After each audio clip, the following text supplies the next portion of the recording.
जनसंवाद खबर में आपका स्वागत। घायल युवक छटपटाता रहा अस्पताल में, चिकित्सक फरमाते रहे आराम। दरअसल मामला घोसी नगर पंचायत के घोसी पीएचसी का है, जहां मारपीट में घायल एक युवक इलाज को लेकर अस्पताल में घंटों छटपटाता रहा और चिकित्सक आराम फरमाते रहे।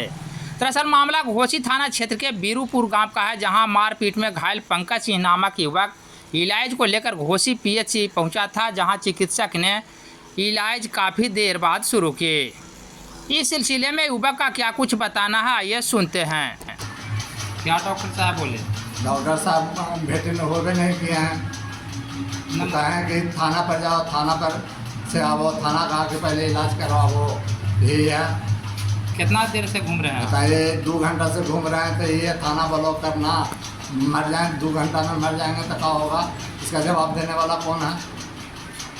देखिए हमको कितना माथा फटा हुआ है, इसके मर जाएंगे तब इसका जवाब थाना देगा कि हॉस्पिटल देगा।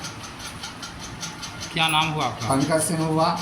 अब देख लीजिए हमारा माथा कितना फटा हुआ है, ये बुद्धि निकल